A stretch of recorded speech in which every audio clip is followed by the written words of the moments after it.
బీజేపీకి Reliance group. అయితే ఒకవైపు కాంగ్రెస్ పార్టీకి ఇక్కడ విరాళాలు అంతో ఇంతో వాళ్ళకి 1000 ఇచ్చిన కాడ వీళ్ళకి 10 ఇచ్చిరు.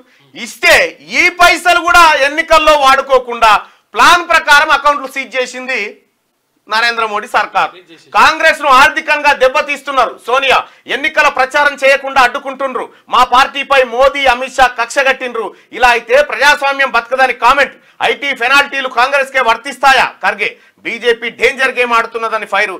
రైలు టికెట్లు కొందామంటే కూడా డబ్బులు లేవని చెప్పి రాహుల్ గాంధీ చెప్తున్నటువంటి మాట. సో లోక్సభ ఎన్నికల ముందు కాంగ్రెస్ ను ఆర్థికంగా దెబ్బ కొట్టేందుకు ప్రధాని నరేంద్ర మోడీ పక్కా ప్లాన్ ప్రకారం వెళ్తున్నారని కాంగ్రెస్ మాజీ అధ్యక్షురాలు సోనియా గాంధీ ఆరోపించారు. ఇన్కమ్ ట్యాక్స్ డిపార్ట్మెంట్ సాయంతో తమ పార్టీ అకౌంట్లను ఫ్రీజ్ చేయించారని మండిపడ్డారు. ఎన్నికల ప్రచారం చేయకుండా అడ్డుకున్నారని విమర్శించారు. మోదీ అమిత్ షా కలిసి కాంగ్రెస్ పై కక్ష సాధింపు చర్యలకు దిగారని ఆమె ఫైర్ అయ్యారు. ఇలాంటి వైఖరి దేశ ప్రజాస్వామ్యానికి ఎంతో ప్రమాదకరమని అన్నారు. కావాలనే తమ అకౌంట్లను ఫ్రీజ్ చేసి ఇబ్బందులకు గురి చేస్తున్నారని మండిపడ్డారు. కాంగ్రెస్ ను బలహీనపరిచే కుట్రలు జరుగుతున్నాయన్నారు. పార్టీ అకౌంట్ల ఫ్రీజు, ఎలక్టోరల్ బాండ్ల వ్యవహారంపై కాంగ్రెస్ చీఫ్ మల్లికార్జున ఖర్గే సీనియర్ నేత రాహుల్ గాంధీతో కలిసి సోనియా గాంధీ గురువారం మీడియాతో మాట్లాడారు. ఎప్పుడైతే ఎలక్టోరల్ బాండ్లకు సంబంధించినటువంటి అంశం సుప్రీంకోర్టులో వచ్చిందో అంతకంటే ముందే కాంగ్రెస్ పార్టీకి ఎన్ని చేరినాయో నరేంద్ర మోడీకి లెక్క వచ్చి వెంటనే ఫ్రీజ్ చేసిండు. అసలు రాబోయేటువంటి ఎన్నికల్లో నరేంద్ర మోడీ ఆయుధాలేంటి? దీనిపైన అద్దంకి దయాకర్ గారిని మాట్లాడమందాం. మోడీ ఇప్పుడు సిబిఐ, ఈడీ, ఆ తర్వాత ఐటీ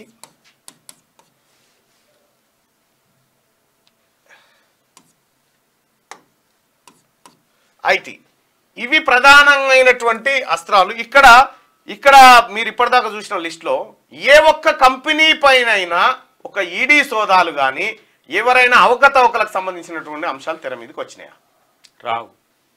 మరి నరేంద్ర మోడీ కప్పం కట్టిన తర్వాత ఇప్పుడు కాంగ్రెస్ పార్టీకి వచ్చినటువంటి డబ్బులను ఫ్రీజ్ చేస్తారు. అంటే నరేంద్ర మోడీ గారి కథ ఎట్లుంటుందంటే బ్యాట్స్మెన్ క్రికెట్ ఆడుతూ ఉంటారు. ఒక 3 బాళ్ళల్లో 21 రన్లు కొట్టి మ్యాచ్ అదిగా లాస్ట్కు అందరు సప్పట్లు కొట్టి మోడీ మోడీ మోడీ అనగానే ఈయన దిగిండిగా ప్యాడ్లు కట్టుకొని దిగంగానే ఈయన బ్యాటింగ్ పోతా ఉంటే అమిత్ షా వచ్చి బౌలర్ చేయి కట్ చేశాడు. బౌలింగ్ వేయకుండా వాడు ఒక్క చేయితో ఇట్లా ఇసిరేయంగానే పోలే కాలు తాకి నరేంద్ర మోడీ కాలు తాకి పక్కకు పోగానే ఫీల్డర్ ఏం చేసిండు? ఆ బాల్ ఎత్తుకొని బౌండరీ అవతలు కురికిండు. బౌండరీ అవతలు కురకంగానే వాడు ఎత్తుకపోయినోడేం 4 అని చెప్తాడు. 4 కాదు రావాలని ఎంపైర్ 6 అని చెప్తుంటాడు. ఆడ కామెంటర్లా కూర్చున్నోడు ఏమంటాడు? సెంచరీ కొట్టినని చెప్తాడు. ఒకటే బాల్. ఇదే కథ. ఇది నరేంద్ర మోడీ గేమ్. ఎక్కడైనా నిజాయితీగా ప్రజాస్వామ్య బద్ధంగా ఎన్నికలు నిర్వహించి కొట్లాడి గెలిచే దమ్ము సత్తా భారతీయ జనతా పార్టీకి ఉన్నదా? ఇప్పుడు ఇవి మీరు చెప్పిండ్రు కదా, సిబిఐ, ఈడీ, ఐటీ, ఇవి 3 బీజేపీయేతర ముఖ్యమంత్రుల మీదనే టార్గెట్ చేస్తారు 100%. అదే తర్వాత మోడీ వచ్చే ముందు ఈడీ వస్తుందని, మోడీ వచ్చే ముందు సిబిఐ వస్తుందని ఒక చర్చ ఉంది కదా. మరి ఈ 18 రాష్ట్రాల్లో ఎందుకు పోదు? ఏది బీజేపీ పాలిత ప్రాంతాల్లో పోదు. ఇప్పుడు వ్యాపం, కుంభకోణం, శివరాజ్ సింగ్ చౌహాన్ వాటి ఇప్పుడు ఈడీ పరిధి, ఐటీ పరిధి, సిబిఐ పరిధి మోడీ పరిధిలో ఉంటాయి. మోడీ నీడగా ఉంటాయి. ప్లస్ ఏం చేస్తాయంటే భారతదేశ చిత్రపటం ఉంటది కదా అన్న, ఇట్లా ఇట్లా ఇట్లా భారతదేశ చిత్రపటం ఇట్లుంటదిగా, ఇట్లుంటదిగా, వాటి పరిధి గింతే ఉంటది. ఇవి ఈ ప్రాంతాలలోనే వీటి హవా. ఇప్పుడు ఈడ కూడా వచ్చింది కదా, ఇప్పుడు ఈడ వచ్చింది అంటే ఈ ప్రాంతాలలోనే వీటి హవా ఉంటది. అంటే ఒక సంస్థల్ని నీవు పట్టదలుచుకుంటే అనేకమైనటువంటి సంస్థలు దుర్వినియోగం చేసిన సంస్థలు ఉంటే ఇవాళ ఈడీని, సిబిఐని, ఐటీని ఇక్కడ కాంగ్రెస్ పార్టీ అకౌంట్లు సీజ్ చేయిస్తావు. ఈడీ తీసుకుపోయి ఇండియా కూటమిలో ఉన్నటువంటి సభ్య పార్టీలను ఇబ్బంది పెడతా ఉంటావు. సిబిఐతోని అరెస్టులు చేయిస్తూ ఉంటావు. మొత్తం ఈ నరేంద్ర మోడీ గారు వెళ్తున్నటువంటి సమయంలోనే అధికారంలో ఉన్నటువంటి ఇద్దరు ముఖ్యమంత్రి శిబు సోరెన్, హేమంత్ సోరెన్ ను, ఆ తర్వాత కేజ్రీవాల్ ను. ఇప్పుడు అక్కడ కేజ్రీవాల్ దగ్గర, ఈడ కేజ్రీవాల్ దగ్గర ఎల్జీ ఉంటాడు, లెఫ్టినెంట్ గవర్నర్. మరి ఈడేటు పోయిండు? ఈయననే కదా పాలసీని ఆమోదించింది. Is the apex council. ఈయన రాటిఫై చేసిన తర్వాతనే అయింది అది ఆమోద ముద్ర. ఇప్పుడు క్యాబినెట్ డిసిషన్ తీసుకున్నా అల్టిమేట్ గా ఈయన సైన్ చేయాలి. ఇప్పుడు గవర్నర్ గారు ఆమోద ముద్ర వేసినట్టే ఈయన సైన్ చేయకపోగా లెఫ్టినెంట్ గవర్నర్ ఏం చేసిందంటే ఈ మద్యం పాలసీ విధానంలో మద్యం షాపుల నిర్వహణ ఈ వ్యవహారంలో Delhi development authority and excise సంబంధిత ఎక్సైజ్ శాఖ నుంచి పర్మిషన్ తీసుకొని 2 గంటల దాకా నడపన్నా 3 గంటల దాకా నడపన్నా అనే ఇటువంటి అంశాలను కూడా వాళ్ళ పర్మిషన్ ద్వారా తెచ్చుకోండి. ఈయన 4 నెలల కాలం పాటు క్యాబినెట్ నిర్ణయాన్ని 4 నెలల పాటు పరిశోధించి కాదు 4 నెలల పాటు పరిశోధించి లోపాలు తాపాలన్నీ సరిదిద్ది ఇగో ఈ విధానంలో మీరు లిక్కర్ పాలసీతో ముందుకు పోరని చెప్పిన తర్వాత లిక్కర్ పాలసీ దీని ద్వారా ఏమవుతుంది 9,500 కోట్ల రూపాయల అదనపు ఆదాయం వస్తుంది అనేది అంచనా. ఈ అదనపు ఆదాయం బీక మీదికేలేమైంది 145 కోట్ల రూపాయలు నష్టం వచ్చింది ఈ పాలసీ కారణంగాని అరవింద్ కేజ్రీవాల్ ప్రభుత్వం పూర్తిగా ఇంప్లిమెంట్ కాకముందుకే ఆపింది, రద్దు చేసింది పాలసీని. రద్దు చేసిన తర్వాత రాజేష్ కుమార్ అనేటువంటి చీఫ్ సెక్రటరీ వచ్చిన తర్వాత ఇది ఎంక్వైరీ చేసి ఇది నష్టం జరిగింది, దీనికి కారకుడు అరవింద్ కేజ్రీవాల్ ప్రభుత్వమే, అసలు ఇందులో లెఫ్టినెంట్ గవర్నర్ పాత్రనే లేదు కాబట్టి లెఫ్టినెంట్ గవర్నర్ గారు దీన్ని సిబిఐకి అప్పగించారని సిబిఐకి అప్పగించాయి. ఇప్పుడు ఈ లెఫ్టినెంట్ గవర్నర్ మీద కూడా ఛార్జ్ చేసింది ఇప్పుడున్న లెఫ్టినెంట్ గవర్నర్. ఇక్కడ ఈయన కల్ప్రిట్. అవును. ఇప్పుడు మర్డర్ చేసేసి ఈయనను ఎక్స్పెల్ చేసేస్తే క్రైమ్ పోతుందా? ఎట్లా పోతుంది? మరి వీరిని ఎందుకు వదిలేస్తుండ్రు? దీన్ని ఇప్పుడు కేజ్రీవాల్ కంటే ముందు ఎవరు? ఈయననే కదా. మరి ఈయనను ఎందుకు వదిలేస్తుండ్రు? He is the fellow who is BJP representative. 100%. ఎక్కడైనా మీరు చూడండి రాష్ట్ర ప్రభుత్వ నిర్ణయము గవర్నర్ పేరు మీద జరుగుతుంది, అది కేంద్రపాలిత ప్రాంతం. మళ్ళీ ఇంకా కేంద్రపాలిత ప్రాంతంలో లెఫ్టినెంట్ గవర్నర్ అదనపు ఉంటాయి. అపెక్స్ అథారిటీ సీఎం కంటే ముందు అంటే liquor policy not even central Delhi, NCR కూడా అంటే ఎయిర్పోర్ట్ ఇప్పుడు మనం చూసే ఢిల్లీ మొత్తం కూడా దానికి ఈయనకు పూర్తి అథారిటీ లేదు. ఎవరికి? మిస్టర్ కేజ్రీవాల్. అది ఎక్స్టర్నల్. ఇప్పుడు నోయిడా, గ్రేటర్ నోయిడా, ఇటువైపు మనదేంది గూర్గాం, ఈ ప్రాంతాలన్నిటిని కూడా దాని పరిధిలోకి తెచ్చుకొని అక్కడ ఎక్కువ ప్రైస్ కూడా అమ్మేది చేసింది ఈయన ఈ మొగ లెఫ్టినెంట్ గవర్నర్. వాళ్ళు లేడు ఇప్పుడు సీన్ లో. కానీ కేజ్రీవాల్ ని ఇప్పుడు Sisodia is the excise minister and deputy CM, is the held responsible. But apex council లో ఈయన డిసిషన్ మేకర్ అయితే లెఫ్టినెంట్ గవర్నర్ మరి ఎందుకు కాలే? అసలు ఎటు పోయిండు? ఇప్పుడు ఆయన అరెస్ట్ చేయి. మరి ఆయన నువ్వన్నా ఇప్పుడు ఈడీ ఆ లెఫ్టినెంట్ గవర్నర్ కాడికి ఎందుకు పోదు? ఫస్ట్ పోవాలాడికి. ఇప్పుడు గ్యాస్ కుంభకోణంలో మిస్టర్ ఆయన పేరేంది, హాఫ్ బ్యాచులర్ పేరు ఏంది, యోగి ఆదిత్యనాథ్, ఆయన ఉన్నాడు. ఆ దాని మీదకి ఈడీ పోదు. మనోని పేరు ఏం పేరు? ఫడ్నవీస్ కూడా ముంబై ల్యాండ్స్ విషయంలో ఆయన మీద కేసు ఉన్నది. తర్వాత వసుంధర రాజే ఉన్నది, ఆమె మైనింగ్ ఉంటది. అంటే ఇట్లా ఒక 80 మంది ముఖ్యమంత్రులతో పాటు మంత్రుల మీద ఛార్జ్ షీట్లు ఉన్నాయి. ఎక్కడికి ఈడీ సిబిఐ పోదు. ఇప్పుడు వీళ్ళిద్దరు ఉన్నారు పాప, మన పెద్దమ్మ అన్న. సెక్షన్ 25 కంపెనీ అంటారు, అంటే ప్రాఫిటబిలిటీ ఉండదు దానికి, ఓన్లీ సర్వీస్ మోటివ్.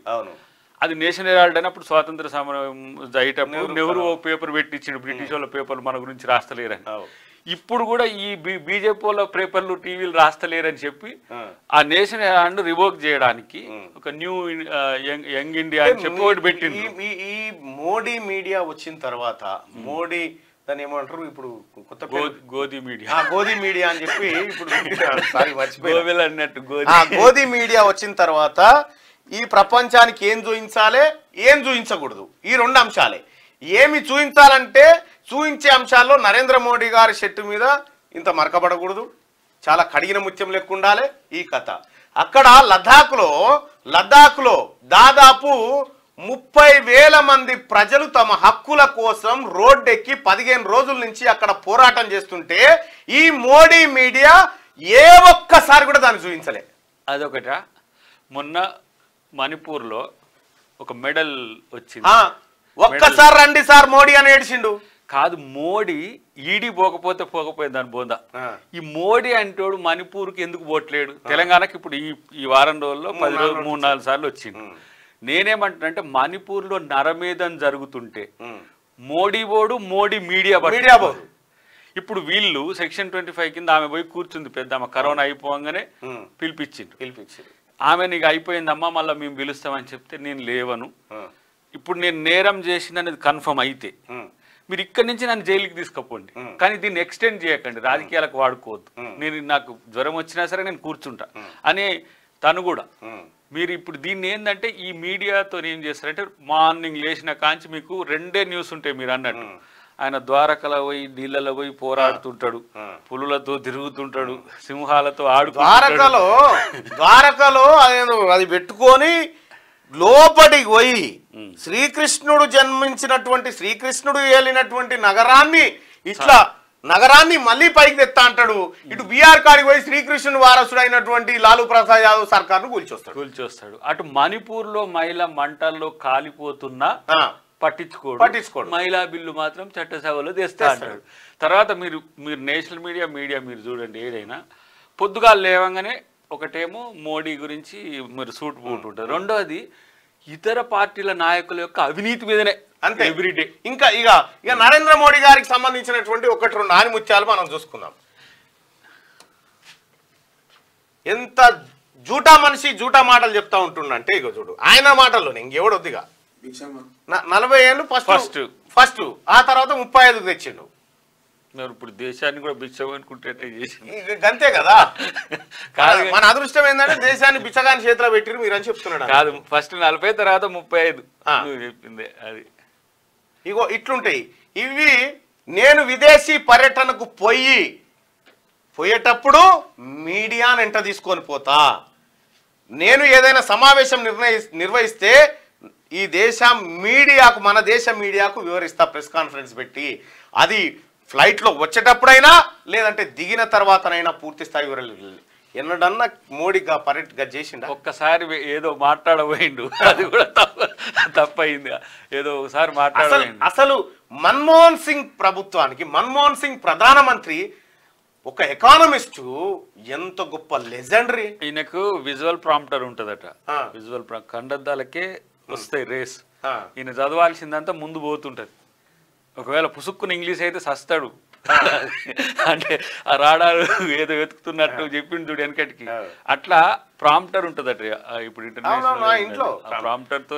మీరు చూడండి, జాతిని ఉద్దేశించి ప్రసంగించేటప్పుడు ఎప్పుడైనా లైవ్ చూడండి, ఇట్లా అంటున్నారు ఇట్లా జనాన్ని చూసి. విషయం ఏంటంటే ఎంత గుడ్డిగా నిన్న ఒక ప్రొఫెసర్ వచ్చి కూర్చొని ఇంటర్వ్యూ చేస్తే ఈ దేశానికి ఇవే చివరి ఎన్నికలు అని చెప్తాను. ఈ దేశానికి ఇవే చివరి ఎన్నికలు నా అంచనా ప్రకారం. నా అంచనాలు ఎప్పుడు తప్పలేదు. ఒకవేళ నరేంద్ర మోడీ మళ్ళా గెలిస్తే ఈ దేశంలో లాస్ట్ సార్ ఓటేసినట్టు జనం అని చెప్తా ఉన్నాడు. ఇప్పుడు దానికో కథ ఉందన్న, కథ కాదు వాస్తవం ఉన్నది. దాన్ని అంటే కొంచెం 1 నిమిషంలో చెప్పుకోవచ్చు. 1925 ఆర్ఎస్ఎస్ ఏర్పాటు, 2025 100వ సంవత్సరం. 100 సంవత్సరాల్లో ఈ దేశాన్ని ఖతం చేసిన నేను మతరాజ్యంగా మారుస్తాను హెగ్డేవర్ అంటాడు. హెగ్డేవర్ అంటే మీరు ఏదో ఇది ఏందో సెక్యులర్ అంటుండేదో ముస్లింలు హిందువులు కూడా కలిసి ఉండాలంటారు. ఇది ఎక్కడ కథ, ఇది కంప్లీట్ గా హిందువులే ఉండాలని చెప్పి ఒక ప్రతిన పూంతాడు. ఇప్పుడు దాని కొరకే 24 కదా ఇది అయిపోయిన తర్వాత ఇక నీకు ఎన్నికేం లేదు, ప్రెసిడెన్షియల్ ఫార్మ్ ఆఫ్ డెమోక్రసీ కొట్లాట అవుతుంది. అప్పుడు కూడా రాజ్యాంగ సందర్భం. ఇక బీజేపీకి సంబంధించి ఏ నాలెడ్జ్ లేకున్నా సరే ఇక ఎమ్మెల్యే స్పెల్లింగ్ ఏంటంటే ఇగో वही होता है लेबर से जो मंथ वो है ना। आपसे जानना चाहूँ कि एमएलए की फुल फॉर्म क्या वो बताइए। एमएलए की फुल फॉर्म तो वही होता है ना, जय श्री राम। लेबर से जो मंथ वो है ना, ఏం మన పిల్లల భవిష్యత్తుని ఏం మారుస్తారు వీళ్ళు? అసలు వాళ్ళ భవిష్యత్తును మార్చుకోగలుగుతారు? కేవలము ఒక ముసుగేసి ఆ ముసుగులో ఒక వ్యవస్థను కప్పాలని చూస్తే ఈ దేశానికి మంచిదా? ఇగో అసలు కాన్స్పిరసీ ఇక్కడ మీరు ఒకటి గమనించాలన్న. ఎందుకంటే రాజకీయాలను మతం పరం చేసిందనే కుట్ర ఒక తీరుగా అయితే, అసలు నాన్ పెర్ఫార్మెన్సెస్ అంతా అంటే అసమర్థత అవినీతి కంటే 1000 రెట్లు డేంజర్. అంటే నువ్వు అసమర్థుని అయితే నువ్వు కూర్చోబెట్టిన కుర్చీ మీద నువ్వు సమర్థత లేదనుకో ఏం లాభం కాదు. ఇక అవినీతి చాలా తక్కువ, అది సమస్య. కాబట్టి హాఫ్ నాలెడ్జ్ ఫుల్ డేంజర్ అంట. హాఫ్ నాలెడ్జ్ వానికి ఏం చేయాలో తెలియదే. ఈ లిక్కర్ స్కామ్ చేయాలంటే కూడా మనకు సోయి ఉండాలి కదా. చెప్తున్నా కదా, తెలుగు కల్లో చేయబట్టి లెఫ్టినెంట్ గవర్నర్ చేయగలిగిండు. ఇప్పుడు వాళ్ళని ఇప్పుడు నరేంద్ర మోడీ గారు కనుక ఆయనని రవీష్ కుమార్ లాంటి వాళ్ళకి అప్పచెప్పి ఒక గంట సేపు ఇంటర్వ్యూ చేయమంటే కరణ్ థాపర్ ఇంటర్వ్యూలో మధ్యలోనే లేచిపోయాయి. అంతే. అంటే ఈయనకు ఒక భయం ఉండేటువంటి వ్యక్తి నరేంద్ర మోడీ గారు. కాబట్టి ఆయన భక్తులంతా అదే భక్తి భయంలో ఉంటారు. అది ఒకటి. అసలు ఆయనకు తెలియని తనాన్ని దాచిపెట్టే వ్యవస్థ ఉంది. ఇంకోటి అది